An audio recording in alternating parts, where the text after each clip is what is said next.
So, welcome to the overview video of my silver rig.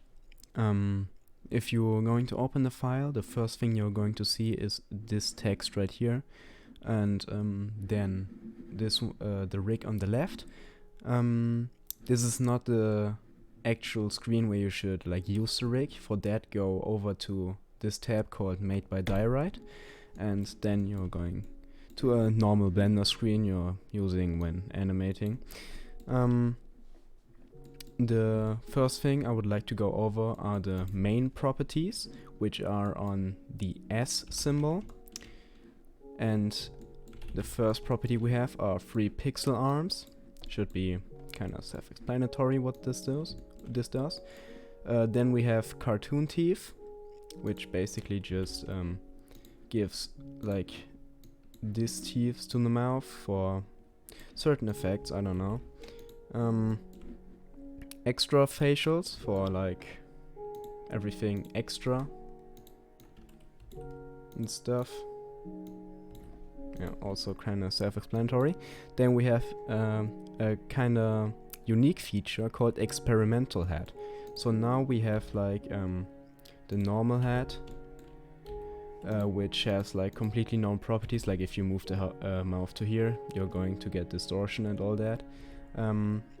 But with the experimental head, which is an experimental feature, which is why it's not the main option, but you can actually move the head to wherever you want on the face, but like you can see, it really goes to the performance.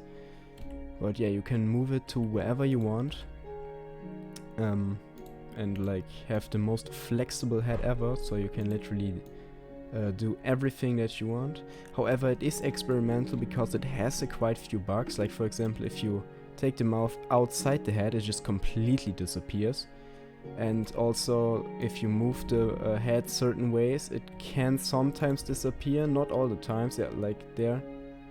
And that's why I wouldn't recommend using this feature when actually making an animation, more like for renders or for some stuff, because it is experimental. Then we have the extrude layers, which are the layers where you're supposed to do your extrusions, like for the hair, the body and all that stuff.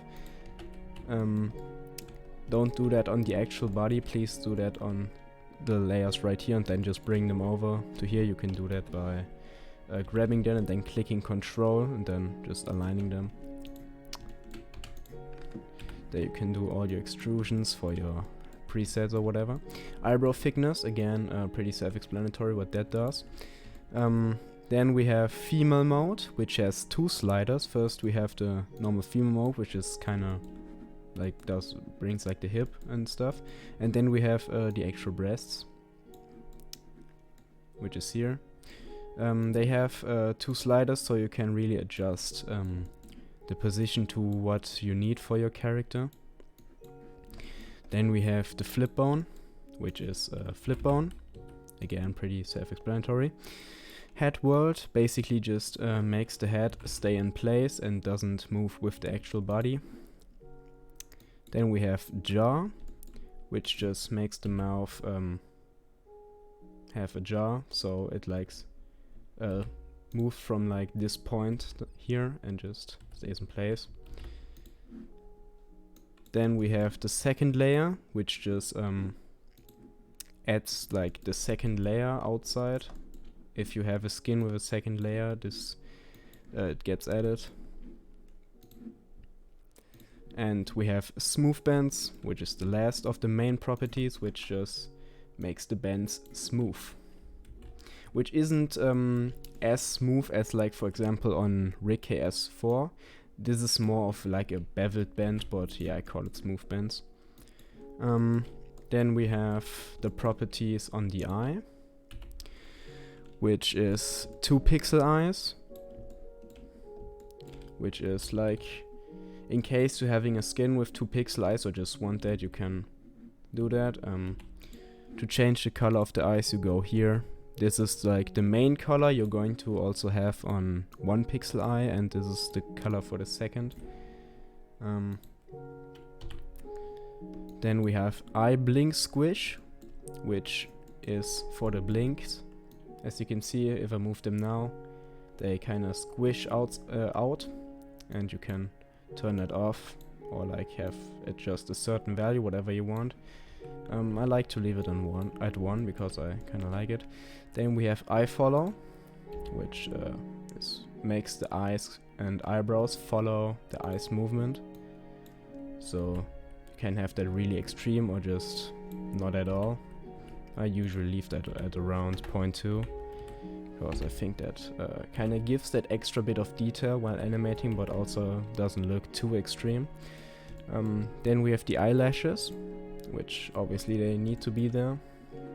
I kind of chose to make it in this more cubic style and not so smooth because I think it fits better on the Minecraft character.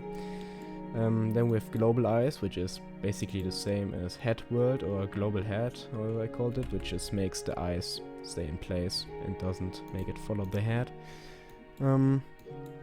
Pretty self-explanatory stuff again. Now we go to the arm properties, which first of all we have the usual IK-FK switch. Pretty normal stuff there. Then we have the IK stretch, which just makes the arm stretchy. World IK is just so the arm completely stays in place and doesn't follow anything, because now it still follows. Then world wrist, which makes the wrist follow the IK controller. Follows the IK controller. So instead of the wrist bone, it now follows the IK bone. And yeah, that's it for the arm properties. On both sides we have the exact same, which is obvious. Now we have some, actually we have some on the mouth controller, almost forgot about that one. We have the teeth length, where you can like adjust the length of the teeth to whatever you want. If you want a baby or something like that, I don't know. Then the feet, which have fancy feet, which basically just means if you want the feet to bend or just completely stay still, like normal Minecraft. Some people like it, so I just added it. And IK-FK switch is also again pretty self-explanatory.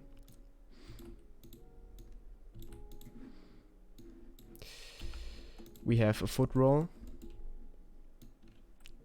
which is again does this, so for walk cycles and stuff this is very useful.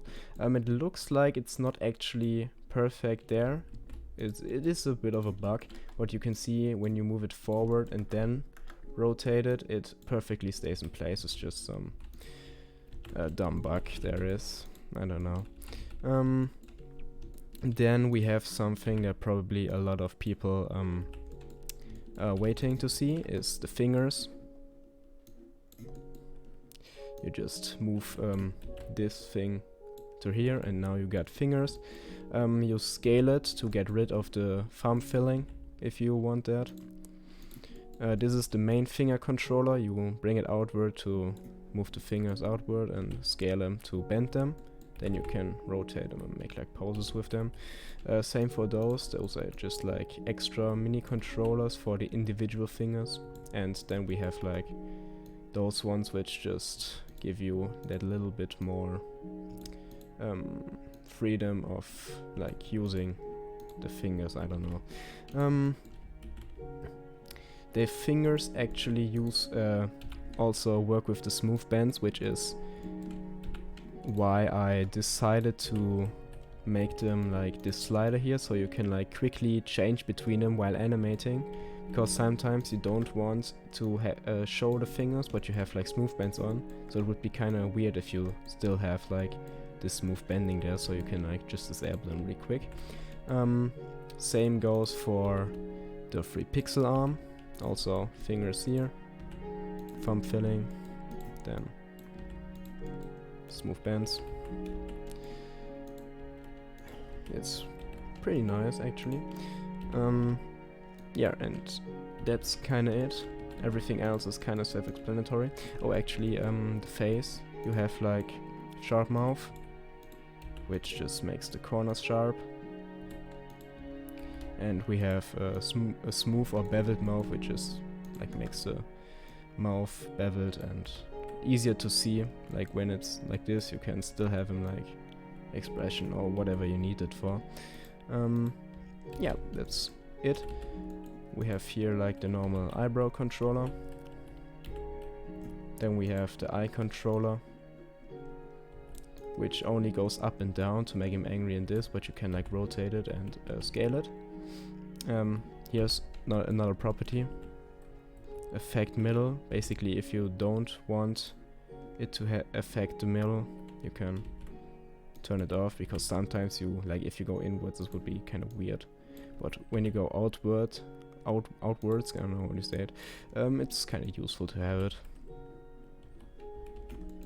So yeah, that's it for the rig overview, showcase, whatever. It's everything else should be pretty self-explanatory what all this does. So yeah, have fun with my rig and create cool stuff.